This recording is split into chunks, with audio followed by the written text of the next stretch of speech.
साथियों, आप सभी का इस प्लेटफॉर्म पर स्वागत है।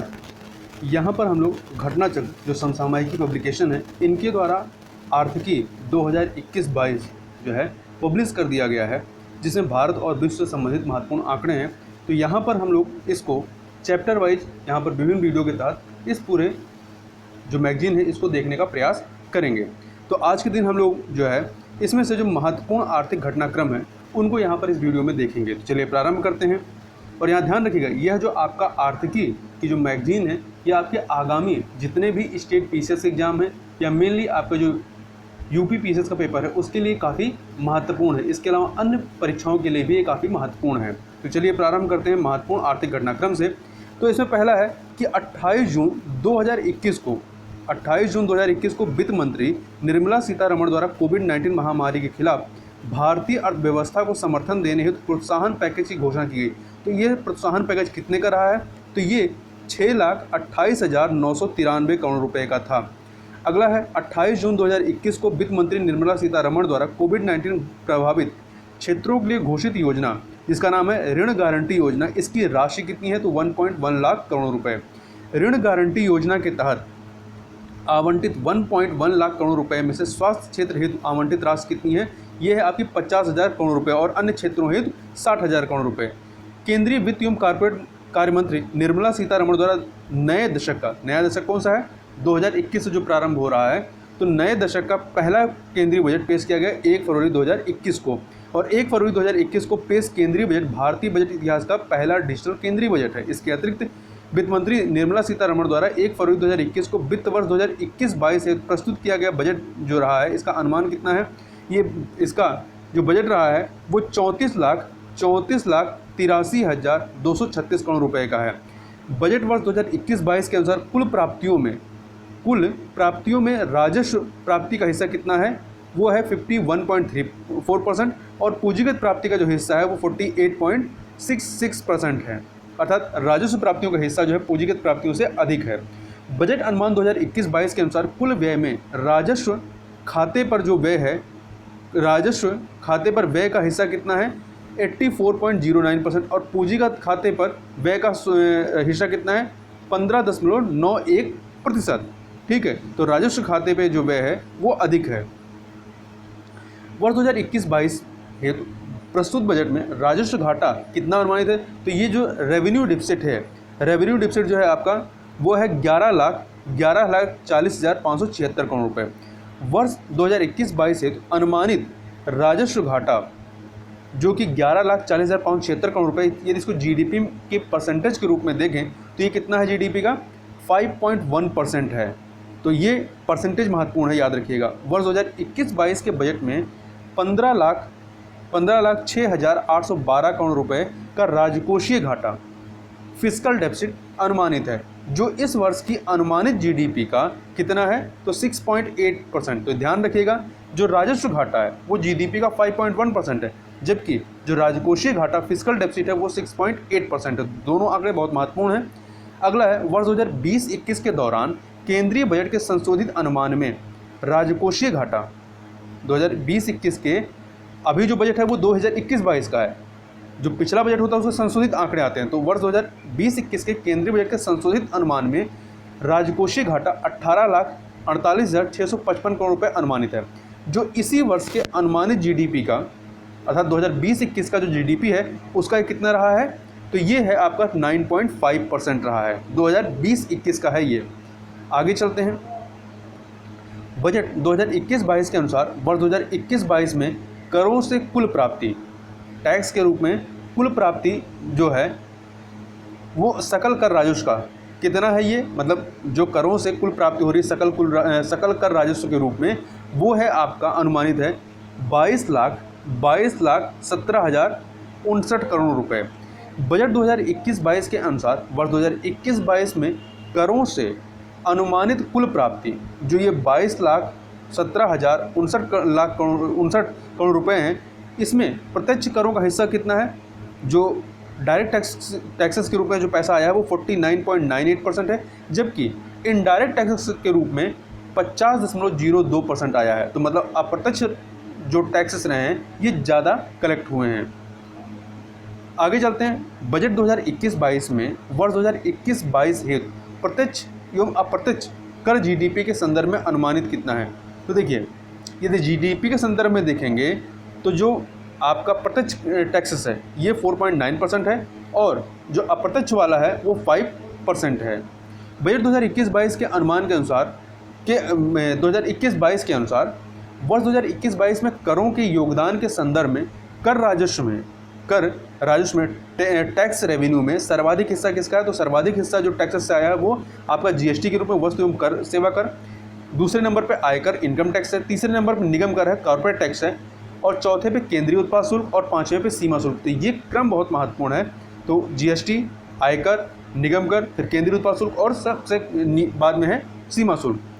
बजटीय विवरण 2021-22 के अनुसार राजस्व प्राप्तियों में कर राजस्व एवं कर भिन्न राजस्व, मतलब जो टैक्स के रूप में पैसा आ रहा है और जो टैक्स के रूप में नहीं, वो भी रेवेन्यू है परंतु वो टैक्स के रूप में नहीं आ रहा है, अन्य रूपों में आ रहा है। तो जो कर राजस्व है वो कितना है कुल राजस्व प्राप्तियों में, वो है 86.41% आपका कर राजस्व के रूप में, जबकि 13.59% जो है ये कर भिन्न राजस्व के रूप में कलेक्ट किया गया है। बजट 2021-22 में कुल 3,69,800 है, 3,69,898.88 करोड़ रुपए की सब्सिडी प्रस्तावित है। जो सकल व्यय का कितना है, सकल व्यय का जो है ये 10.62% है। वर्ष 2021-22 में कुल सब्सिडी का अकेले खाद्य व्यय में व्यय अनुमानित कितना है। कुल सब्सिडी का अकेले जो सब्सिडी दी जा रही है खाद्य मद में वो है कुल का 65.65% जो है ये अकेले खाद्य मद में जा रही है। मदवार सब्सिडी में खाद्य सब्सिडी के बाद अधिकतम हिस्सेदारी वाली मदें कौन सी, तो सबसे ज़्यादा आपका खाद्य मद में जा रहा है। फिर दूसरे नंबर पे यूरिया सब्सिडी 15.89%, तीसरे नंबर पे पोषण आधारित सब्सिडी है 5.61%। तो ये क्रम याद रखिएगा, सबसे ज़्यादा सब्सिडी खाद्य मद में, फिर यूरिया सब्सिडी को, फिर पोषण आधारित सब्सिडी को है। बजट 2021-22 के अनुसार 2021-22 में ब्याज भुगतान 20% के बाद करों और शुल्कों में जो ब्याज भुगतान हम 20% कर दे रहे हैं, उसके बाद जो कर और शुल्क के रूप में राज्यों का हिस्सा कितना अनुमानित है, तो ये है दूसरे नंबर पे 16%। वर्ष 2021-22 के बजट अनुमान में ब्याज भुगतान 80 ये जो ब्याज भुगतान 8,09,701 करोड़ रुपए, ये जीडीपी के संदर्भ में यदि अनुमानित किया गया, जीडीपी के संदर्भ में ये कितना 3.63% जो है जीडीपी का, वो आपका ब्याज भुगतान के रूप में देना है। बजट 2021-22 के अनुसार केंद्र सरकार की कुल 100% प्राप्ति में से सर्वाधिक हिस्सेदारी वाली जो शीर्ष 3 मदें हैं उसमें कौन सी हैं, जीएसटी 15%, आयकर 14% तथा निगम कर 13% है। ये मतलब 3 ऐसे मद हैं जहाँ से सर्वाधिक पैसा सरकार को मिलता है, जीएसटी, आयकर और निगम कर। आगे चलते हैं, अगला है यहाँ पे स्वास्थ्य के प्रति समग्र दृष्टिकोण अपनाते हुए जिन 3 क्षेत्रों को मजबूत करने पर ध्यान केंद्रित किया गया है वे कौन कौन से हैं, निवारक, उपचारात्मक तथा कल्याण। वर्ष 2021-22 में कोविड-19 टीके के लिए आवंटित किया गया है कितना, 35,000 करोड़ रुपए। बजट में वित्त वर्ष 2021-22 में स्वास्थ्य एवं खुशहाली हेतु 137% वृद्धि के साथ 2,23,846 करोड़ रुपए का व्यय रखा गया है, जबकि वर्ष 2021 में एक वर्ष पहले यह व्यय कितना प्रस्तावित था, 94,452 करोड़ रुपए। इसमें 137% की वृद्धि की गई है इस बार 2021-22 में। प्रधानमंत्री आत्मनिर्भर स्वास्थ्य भारत योजना जो कि 6 वर्षों में व्यय किया जाएगा, ये कितना है इसका बजट है 64,180 करोड़ रुपये। तो यहाँ ध्यान दीजिएगा, ये जो प्रधानमंत्री आत्मनिर्भर स्वास्थ्य भारत योजना है ये कितने वर्षों के लिए चलाई जाएगी, 6 वर्षों के लिए, और इसका बजट कितना 64,180 करोड़ रुपये। जल जीवन मिशन शहरी हेतु 5 वर्ष में परिव्यय कितना किया जाएगा, ये किया जाएगा 2,87,000 करोड़ रुपये। शहरी स्वच्छ भारत मिशन 2.0 हेतु 5 वर्ष की अवधि में कुल वित्तीय आवंटन कितना है, कुल वित्तीय आवंटन है 1,41,678 करोड़ रुपये। विकास वित्तीय संस्थान DFI के पूंजीकरण हेतु मुहैया कराई गई धनराशि कितनी है, तो यह है 20,000 करोड़ रुपये। वर्ष 2021-22 हेतु पूंजीगत व्यय कैपिटल एक्सपेंडिचर में तेज वृद्धि करते हुए 5.54 लाख करोड़ रुपये 5.54 लाख करोड़ रुपये प्रदान किए गए हैं, जो कि वर्ष 2020-21 एक वर्ष पहले वाले में आवंटित 4.12 लाख करोड़ रुपये की तुलना में 34.5% अधिक है। 5.35 लाख करोड़ रुपए की भारतमाला परियोजना के लिए 3.3 लाख करोड़ रुपए की लागत से प्रारंभ हुआ है 13,000 किलोमीटर से अधिक लंबी सड़कों का निर्माण और 11,000 किलोमीटर के राष्ट्रीय राजमार्ग गलियारों का निर्माण कार्य भी पूरा कर लिया जाएगा मार्च 2022 तक। रेलवे हेतु 1,10,055 करोड़ रुपए 1,10,055 करोड़ रुपए की राशि प्रदान की गई है, जिसमें से 1,07,100 करोड़ रुपए आवंटित हैं पूंजीगत व्यय के लिए। एक व्यापक राष्ट्रीय हाइड्रोजन एनर्जी मिशन प्रारंभ किया गया है वर्ष 2021-22 में। उज्ज्वला योजना का विस्तार करते हुए इसमें शामिल किया गया है 1 करोड़ और लाभार्थियों को। पहले 8 करोड़ थे, अब एक और बढ़ गया 9 करोड़।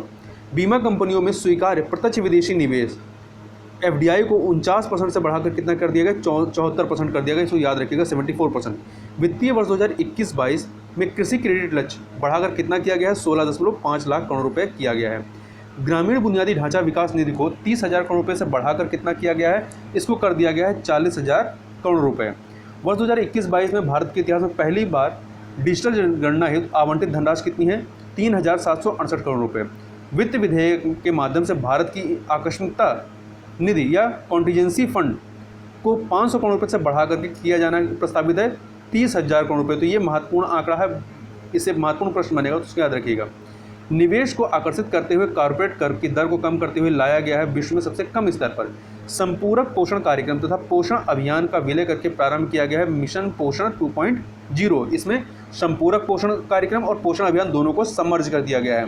3 वर्षों की अवधि में स्थापित किए जाएंगे 7 टेक्सटाइल पार्क। कितने? 7 टेक्सटाइल पार्क।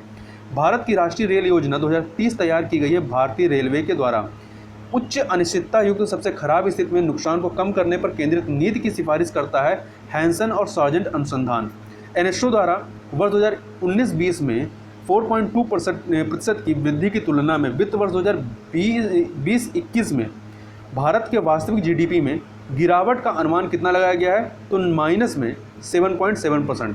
माइनस में 7.7% इसमें गिरावट होगी, 7.7% का गिरावट होगा। आर्थिक समीक्षा 2020-21 के अनुसार देश में आर्थिक सुधार का संकल्प कैसा है, बी शेप का है, बी आकार का। उपभोग और निवेश में मजबूत वृद्धि की संभावनाओं के साथ वित्त वर्ष 2021-22 के लिए वास्तविक जीडीपी विकास दर अनुमानित कितना है, 11%। खाद्यान्न उत्पादन का लक्ष्य फसल वर्ष 2020-21 के लिए 301 मिलियन टन निर्धारित किया गया है, जो कि 2019-20 के उत्पादन की तुलना में 1.5% क्या है, अधिक है। आगे चलते हैं। अगला है सरकार के अंतिम उपभोग व्यय ने वर्ष 2020-21 में सकल घरेलू उत्पाद जीडीपी की वृद्धि को बरकरार रखा है। वर्ष 2019-20 में इसका हिस्सा 14% था, जो वर्ष 2020-21 में बढ़कर के 14% हो गया है।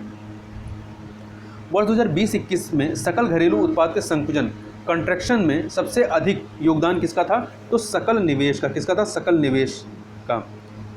वर्ष 2020-21 में से पूर्व 5 वर्षों में भारतीय अर्थव्यवस्था की वृद्धि दर औसतन कितनी रही है, 6.7%। वित्त वर्ष 2021-22 में भारत की वास्तविक जीडीपी वृद्धि दर 11% रहेगी 21-22 में, जबकि सांकेतिक जीडीपी नॉमिनल जीडीपी वृद्धि दर 15.4% रहेगी। वित्त वर्ष 2020-21 में भारत की जीडीपी में वृद्धि कितनी होनी है, वृद्धि ये माइनस में होगी, 7.7% अनुमानित है, -7.7% अनुमानित है।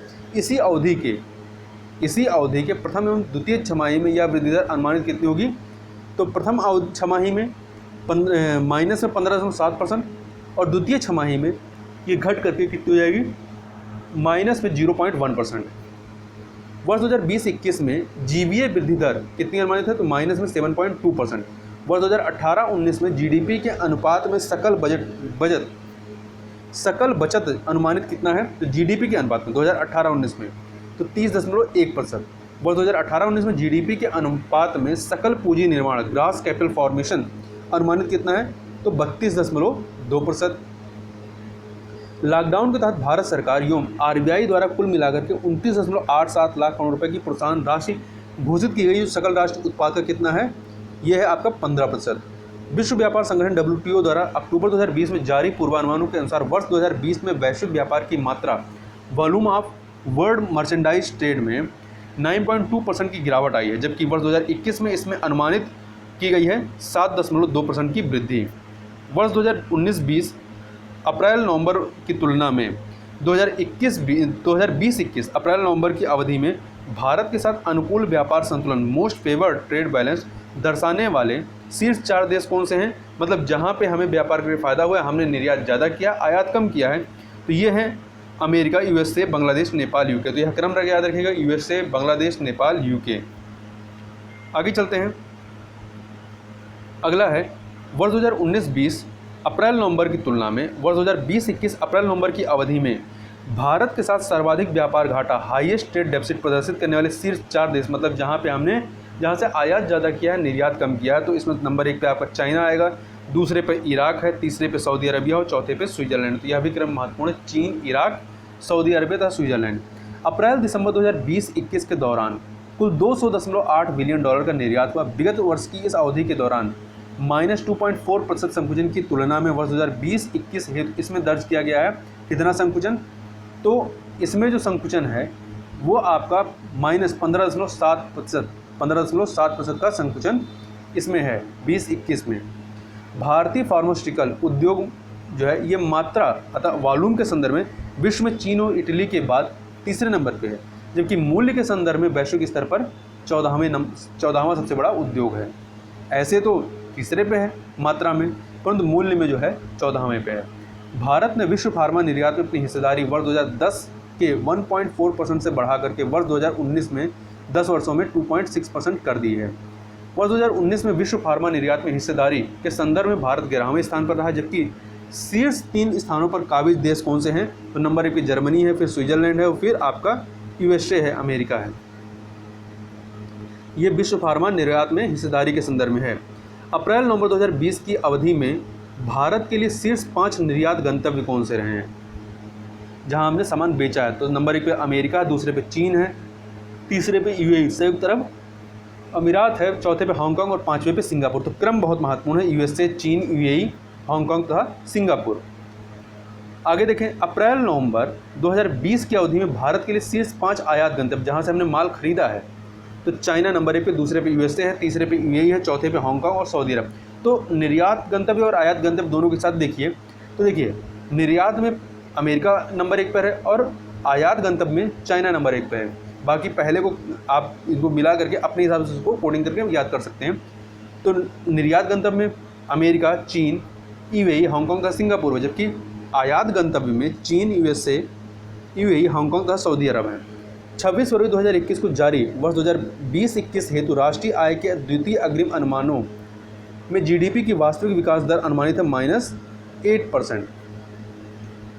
वर्ष 2020-21 में द्वितीय अग्रिम अनुमानों के आधार पे या में आधार कीमतों पर वास्तविक जीवीए 124.11 लाख करोड़ रुपए हो रहने की संभावना, जबकि वर्ष 2019-20 में पहले अग्रिम अनुमानों में यह 132.71 लाख करोड़ रुपए था। वर्ष 2019-20 की तुलना में वर्ष 2020-21 में जीवीए में संकुचन कितना प्रदर्शित कर रहा है 2019-20 की तुलना में, 21-20 में इसमें गिरावट आई है कितनी, -6.5% की।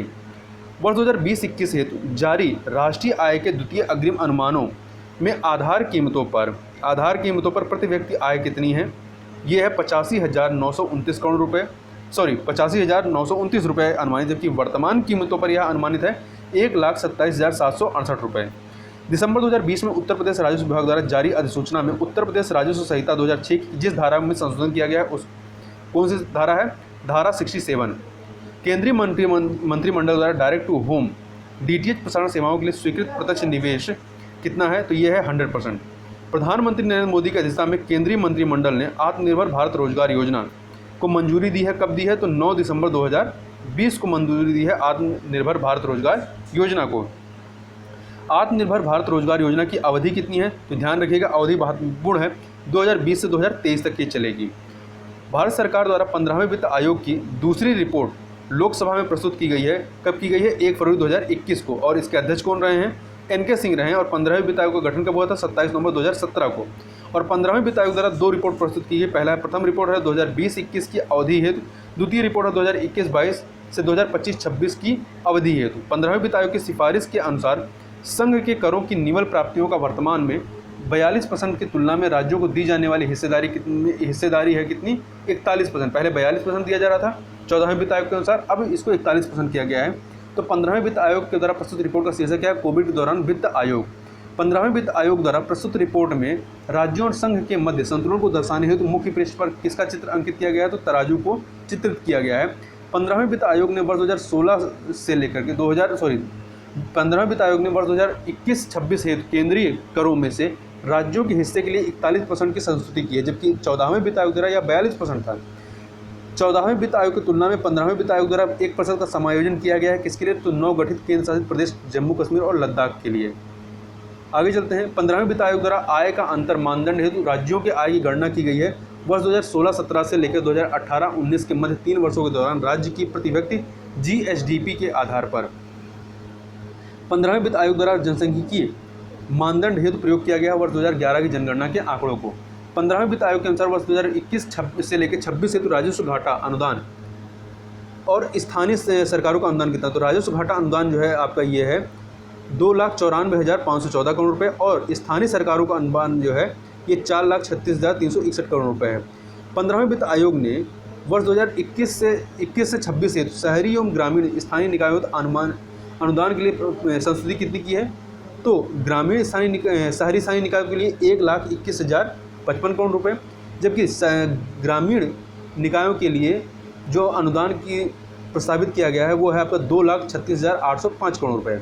15वें वित्त आयोग के अनुसार वर्ष 2020-21 हेतु स्थानीय निकायों के लिए 90,000 करोड़ रुपए अनुदानित है, जिसमें से ग्रामीण एवं शहरी स्थानीय निकायों आवंटित राशि कितनी है, तो इसमें 90,000 करोड़ में से 67.5% अर्थात 60,750 करोड़ रुपए गाँव के लिए और 32.5% अर्थात 29,250 करोड़ रुपए शहरी स्थानीय निकायों के लिए आवंटित हैं। 15वें वित्त आयोग की संस्तुतियों के आधार पर वर्ष 2021 से 26 के लिए केंद्र द्वारा हस्तांतरित करों अर्थात विभाज्य पूल में से अधिकतम हिस्सेदारी वाले शीर्ष 3 राज्य कौन से हैं, तो पहले नंबर पर उत्तर प्रदेश से 17.939%, बिहार दूसरे नंबर पर है 10.58% और 10.058%, तीसरे पे है मध्य प्रदेश 7.85%। तो ये याद रखिएगा तीनों राज्य उत्तर प्रदेश, बिहार और मध्य प्रदेश। 15वें वित्त आयोग द्वारा वर्ष 2020-21 हेतु उत्तर प्रदेश ग्रामीण स्थानीय निकायों हेतु 9,752 करोड़ रुपए आवंटित किया गया है, जो देश भर के ग्रामीण स्थानीय निकायों हेतु कुल अनुदानित राशि जो कि 60,750 करोड़ रुपए है उसका ये 16.05% है। 15वें वित्त आयोग द्वारा वर्ष 2020-21 के लिए उत्तर प्रदेश के शहरी स्थानीय निकायों हेतु आवंटित राशि 4,695 करोड़ रुपए है और 15वें वित्त आयोग की संस्तुतियों के तहत राज्यों को अंतरित हिस्से में सर्वाधिक उत्तर प्रदेश के लिए निर्धारित किया गया है, जबकि दूसरे नंबर पर बिहार है। 28 जून 2021 को एनफोर्सिंग कॉन्ट्रैक्ट पोर्टल लॉन्च किया गया है न्याय विभाग विधि एवं न्याय मंत्रालय के अंतर्गत न्याय विभाग के द्वारा। आगे चलते हैं। अगला है, एक सेकेंड, भारत का पहला हरित म्युनिसिपल ब्रांड जारी करने वाला नगर निगम कौन सा है, तो ये है गाजियाबाद नगर निगम। 8 अप्रैल 2021 को जारी किया गया था। शिवपालिक मर्केंटाइल कोऑपरेटिव बैंक द्वारा शिवालिक मर्केंटाइल कोऑपरेटिव बैंक द्वारा बैंकिंग परिचालन आरंभ किया गया है अप्रैल 2021 से। भारतीय रिजर्व बैंक ने भारत में लघु वित्तीय bank SFB small financial bank के रूप में बैंकिंग व्यापार के संचालन का लाइसेंस प्राप्त करने वाला भारत का प्रथम शहरी सहकारी बैंक कौन सा है, तो शिवालिक मर्केंटाइल कोऑपरेटिव बैंक। भारतीय रिजर्व बैंक द्वारा जारी प्रणालीगत रूप से महत्वपूर्ण घरेलू बैंकों की सूची में शामिल बैंक कौन से हैं, तो इसमें शामिल है SBI, ICICI बैंक और HDFC बैंक। तो 3 बैंक इसमें शामिल हैं महत्वपूर्ण घरेलू बैंक DSIBS के अंतर्गत। जनवरी 2021 में केंद्रीय प्रत्यक्ष कर बोर्ड द्वारा अधिसूचित योजना कौन सी है, फेसलेस पेनाल्टी स्कीम 2021। 25 मई 2021 को जारी प्रमुख कृषि फसलों के तृतीय अग्रिम अनुमान 2020-21 के अनुसार वर्ष 2020-21 के दौरान देश में कुल खाद्यान्न उत्पादन अनुमानित कितना है, 305.44 मिलियन टन खाद्यान्न उत्पादन जो है ये अनुमानित है। तृतीय अग्रिम अनुमान 2020-21 के अनुसार वर्ष 2020-21 के दौरान चावल का कुल उत्पादन अनुमानित कितना है, 121.46 मिलियन टन। तृतीय अग्रिम अनुमान 2020-21 के अनुसार वर्ष 2020-21 में गन्ने का उत्पादन अनुमानित कितना है, तो ये गन्ने का उत्पादन 392.8 मिलियन टन। वर्ष 2021 सत्र के लिए आर्थिक मामलों की मंत्रिमंडलीय समिति द्वारा वर्ष 2021 सत्र के लिए आर्थिक मामलों की मंत्रिमंडलीय समिति द्वारा मिलिंग कोपरा को न्यूनतम समर्थन मूल्य कितना निर्धारित किया गया? 10,355 रुपये प्रति कुंटल। 8 मार्च 2021 को जारी बागवानी फसलों के प्रथम अग्रिम अनुमान 2020-21 के अनुसार देश में बागवानी फसलों का कुल उत्पादन अनुमानित कितना है? 326.58 मिलियन टन। 326.58 million ton. 8 मार्च 2021 को जारी बागवानी फसलों के पहले अग्रिम अनुमानों के आंकड़ों के अनुसार वर्ष 2020-21 में देश में फलों के कुल उत्पादन अनुमानित कितनी है? 103.23 मिलियन टन। 29 जून 2021 को एशिया के सबसे लंबे तथा विश्व के पाँचवें सबसे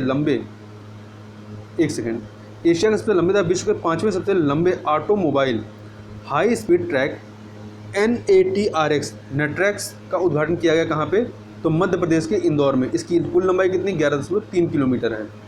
देश के सकल घरेलू उत्पाद में MSME क्षेत्र का योगदान कितना है? 30% है और यह रोजगार प्रदान करता है 11 करोड़ से अधिक लोगों को।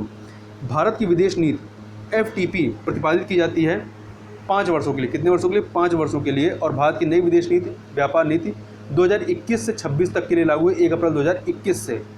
विदेश व्यापार नीति 2015-2020 जो है प्रभावी हुई थी 1 अप्रैल 2015 से, और इसको कोविड-19 कारण 1 वर्ष अर्थात 31 मार्च 2021 तक का विस्तार दिया गया था। केंद्र सरकार ने वस्त्र मंत्रालय के प्रशासनिक नियंत्रण के अधीन इस निगम को बंद करने की मंजूरी प्रदान की है 16 मार्च 2021 को। इसका नाम क्या है? भारतीय हस्तशिल्प और हथकरघा निर्यात निगम लिमिटेड को। 21 से 22 जनवरी 2021 के मध्य मास कार्डे 2021 के 7वें संस्करण का आयोजन किया गया। तो ये फिक्की कास्केड द्वारा मास कार्डे का पूर्ण रूप क्या है? Movement against smuggled and counterfeit trade. 21 जनवरी 2021 को बॉम्बे स्टॉक एक्सचेंज का संवेदी सूचकांक सेंसेक्स जो है सेंसेक्स पहली बार इस स्तर को पार कर गया। किस स्तर को? 50,000 के स्तर को। जनवरी 2021 में ऑनलाइन भुगतान धोखाधड़ी से एयरटेल के ग्राहकों को बचाने के लिए एयरटेल सेफ पे लॉन्च किया गया एयरटेल पेमेंट बैंक के द्वारा। 25 जनवरी 2021 को बाजार पूंजीकरण के आधार पर रिलायंस इंडस्ट्रीज को पीछे छोड़ते हुए देश की सबसे मूल्यवान कंपनी कौन सी बनी? टाटा कंसल्टेंसी सर्विसेज TCS बन गई है। वैश्विक आर्थिक संभावना रिपोर्ट जून 2021 के अनुसार वर्ष 2019 में सर्वाधिक तेज आर्थिक वृद्धि के संदर्भ में बांग्लादेश शीर्ष स्थान पर रहा, जहां आर्थिक वृद्धि दर कितनी रही है? 8.2%। अगला है उपयुक्त रिपोर्ट के अनुसार वर्ष 2019 में वैश्विक विकास दर 2.5% थी, जबकि वर्ष 2020 में यह जो है माइनस में 3.5 और 2021 में -5.6 और 2021 में 5.6 और 2022 में ये 4.3% रहने का पूर्वानुमान है। World economic situation and prospect report जो है 2021 जारी की गई है, इसके द्वारा संयुक्त राष्ट्र आर्थिक एवं सामाजिक मामले विभाग के द्वारा। तो ये जो आपका world economic situation prospect report है, इसके अनुसार वर्ष 2019 एवं 2020 में वैश्विक अर्थव्यवस्था की वृद्धि दर क्रमशः 2.5% एवं 3.6% रही है। 2019 में 2.5% और 2020 में माइनस है, यहाँ ध्यान दीजिएगा। 2019 में तो 2.5% थी, परंतु 2020 में -3.6% रही है। वर्ष 2021 में वैश्विक अर्थव्यवस्था की वृद्धि दर अनुमानित कितनी है? तो ये अनुमानित है 5.4% की। ये जो आपकी रिपोर्ट है 2021, इस रिपोर्ट के अनुसार वर्ष 2021 एवं 2022 में भारतीय अर्थव्यवस्था की वृद्धि दर कितनी अनुमानित है? तो 2021 में 7.5% और 2022 में 10.1% की वृद्धि दर अनुमानित है। अंतर्राष्ट्रीय मुद्रा कोष IMF द्वारा जारी वर्ल्ड इकोनॉमिक आउटलुक अप्रैल 2021 रिपोर्ट के अनुसार भारत की विकास दर वर्ष 2021 में 12.5% और 2022 में प्रस्तावित है कितनी? 6.9%। वर्ल्ड इकोनॉमिक आउटलुक अप्रैल 2021 के अनुसार भारत की विकास दर वर्ष 2020 में थी कितनी? -8%।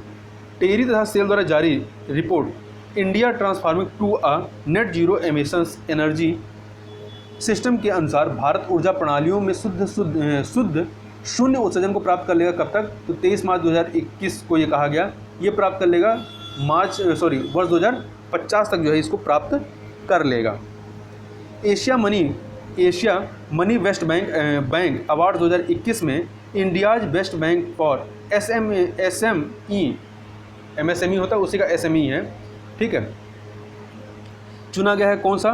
तो HDFC बैंक को चुना गया। Asia money most bank award 2021 के अनुसार भारत का सर्वश्रेष्ठ घरेलू बैंक कोटक महिंद्रा बैंक है। और एशिया मनी बैंक अवार्ड 2021 के अनुसार भारत का सर्वश्रेष्ठ अंतर्राष्ट्रीय बैंक कौन सा है? तो DBS बैंक है। 21 जून 2021 को अंकटाड द्वारा जारी विश्व निवेश रिपोर्ट 2021 के अनुसार, तो याद रखिए विश्व निवेश रिपोर्ट कौन जारी करता है? अंकटाड के द्वारा जारी किया जाता है।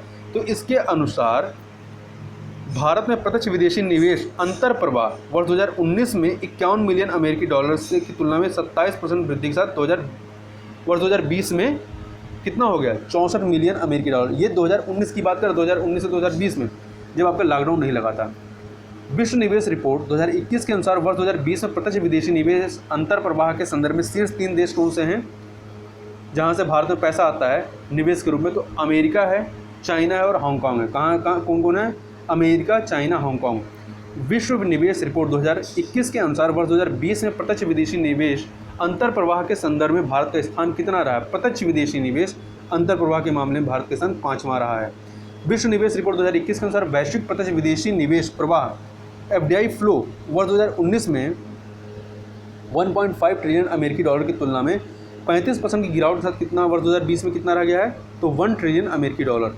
विश्व निवेश रिपोर्ट 2021 के अनुसार FDI बहिर्प्रवाह FDI आउटफ्लो के संदर्भ में 2020 में शीर्ष देश चीन है, जबकि भारत का स्थान जो है, मतलब यहाँ से पैसा दूसरे देशों में जाने में निवेश के रूप में 18वां स्थान है। पहले पे चाइना है और 18वें पे भारत है। वर्ष 31 मार्च 2021 को जारी आंकड़ों 31 मार्च 2021 जारी आंकड़ों के अनुसार दिसंबर अंत 2020 में भारत का विदेशी ऋण 563.5 बिलियन अमेरिकी डॉलर रहा, जो सितंबर अंत में 2020 की तुलना में 6.8 बिलियन अमेरिकी डॉलर अधिक था। GDP और बाह्य ऋण का अनुमान 2020 के दिसंबर अंत में घटकर 21.4% हो गया, जबकि सितंबर अंत 2020 में यह कितना था? ये आपका था 21.6%। आंकड़ों के अनुसार भारत के बाह्य ऋण का सबसे बड़ा वाणिज्यिक उधार कौन सा? 36.9% का है। इसके पश्चात जो हिस्से उधारी है इनकी दूसरे नंबर पर भारतीय अनुवांशों की जमाएँ हैं, भारत की है ये। दूसरे नंबर भारतीय अनुवांशों की जमाएँ 24.9% का। अल्पावधिक व्यापारिक ऋण है 17.7% की। विदेशी ऋण के आंकड़े दिसंबर अंत में जो 2020 दिसंबर अंत में आए हैं, इसके अनुसार भारत के बाह्य ऋण में सर्वाधिक ऋण अमेरिकी डॉलर का है, जो कि कितना है? 51.9% के रूप में है, डॉलर के रूप में। इसके पश्चात ऋणों का जो स्थान है भारतीय रुपये में 33.1% है, एन के रूप में 5.8% है, SDR के रूप में 4.6% है, यूरो के रूप में 3.6% का कर्जा भारत पे है। इंटरनेशनल रिवोल्यूशन एनर्जी इरिना द्वारा जारी रिपोर्ट, ये रिपोर्ट जो है 16 मार्च 2021 को जारी की गई। किसके द्वारा जारी की जाती है? तो world energy transitions outlook report, तो याद रखिएगा इसको। इस प्रकार से यहाँ पर हम लोगों ने महत्वपूर्ण जो आर्थिक घटनाक्रम थे उनको यहाँ पर हम लोगों ने देखा। इससे आगे की जो चीज़ें हैं उनको हम लोग नेक्स्ट वीडियो में कवर करेंगे। तो इस वीडियो में बस इतना ही, मिलते हैं नेक्स्ट वीडियो, तब तक के लिए बहुत बहुत धन्यवाद।